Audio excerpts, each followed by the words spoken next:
It is 8:13 right now. It is tax season. You have just about 2 months to get your taxes in.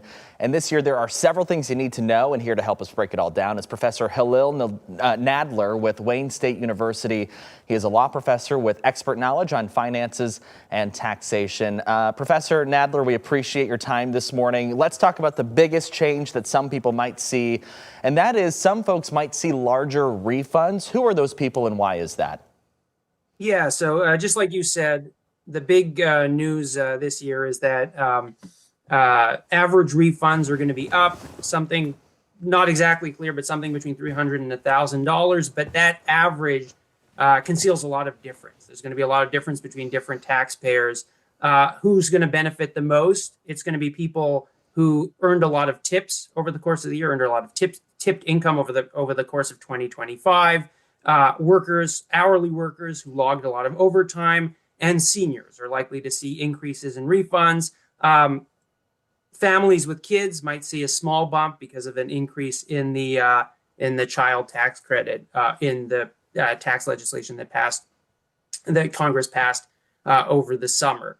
And the reason they're going to see those refunds is that even though these tax cuts were passed, the deduction for tips, the deduction for overtime, the special deduction for seniors, even though they were passed over the summer, the IRS didn't adjust withholding tables over the course of the year.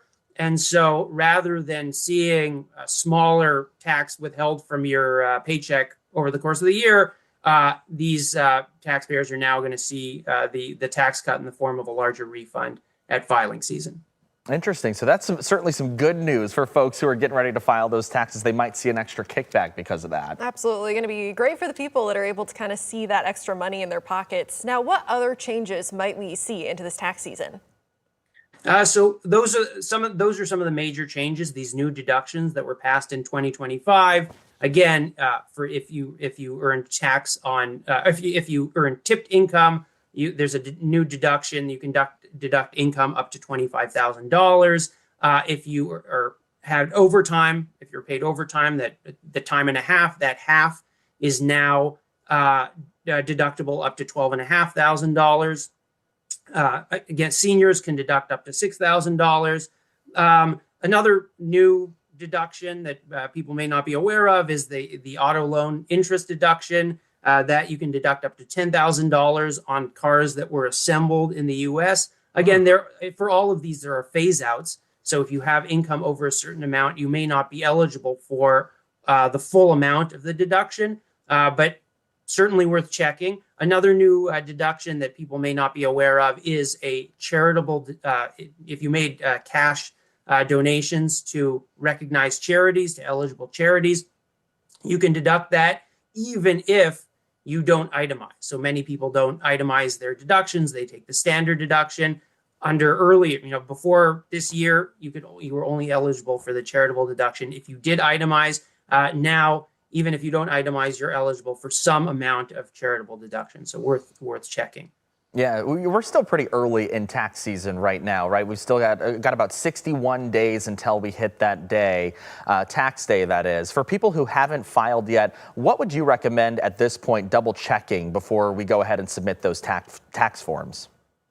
So it's just worth getting your information together, making sure you have your W-2. If you earned any income from other sources, and if you have investment income or you have a side gig that wasn't your employment, get together your 1099s. Even if you weren't provided with a 1099, if you have taxable income, you still owe tax on that income. So make sure you know what what income you have and log that. So when it comes to tax season, you're not underpaying your taxes, which can get you in trouble.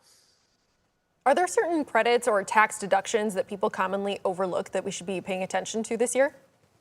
Yeah, sure. So like I said, those new deductions that were recently passed into law, the auto loan interest deduction, tipped workers, the overtime deduction, certainly seniors. Another new deduction that people might not be aware of, and certainly a consideration, the limit on the state and local tax deduction was increased from $10,000 under prior law to $40,000.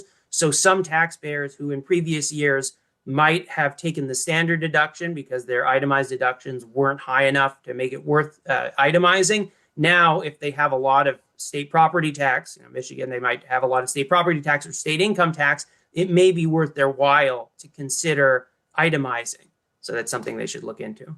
Yeah, absolutely. You had kind of touched on why we're seeing these changes in this tax season. I feel like from last tax season, or at least the last couple of seasons, to this one that we're currently in, we've seen so many changes. Can you just kind of go a little bit more in depth as to why we're seeing so many changes this year and why we're seeing so many credits or deductions that people are allowed to take this year? Yeah, so all of it goes back to the new tax law that Congress passed in the summer of last year, summer of 2025.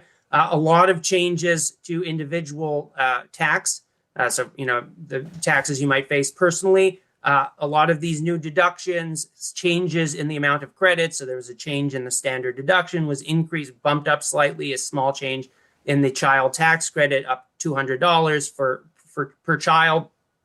So all these new deductions and credits, or expanded deductions and credits, which were added over the summer, but didn't necessarily affect people in time, because the IRS didn't change withholding amounts over the course of the year. So now we'll see that as increased refunds.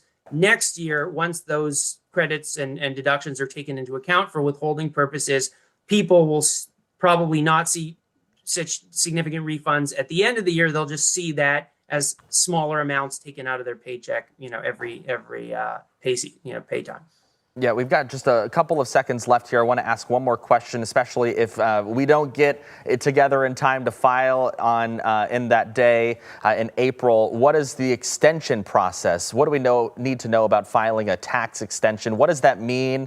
Any changes on that front either this year? No changes on that front, but what it means is you get a delay. You get to file your taxes, file your tax return up until October. But the important thing to know if you're filing for extension is that you still owe your tax payment on tax day on April 15th. So even if you file for an extension, that gives you a longer time to file your return, but you still have to pay your tax by regular tax day. So if people do need an extension to file their return, they should still make sure to pay on April 15th. They may get a refund when they ultimately file, but make sure you have your payment in by April 15th. Otherwise, you could be subject to penalties if you don't get your payment in on time. All right, Professor Nadler with Wayne State University. We appreciate your insight. Thank you so much. My pleasure. Great to be here. All right. Tax day is Wednesday, April 15th, by the way. So mark that down in your calendar. Get those taxes in.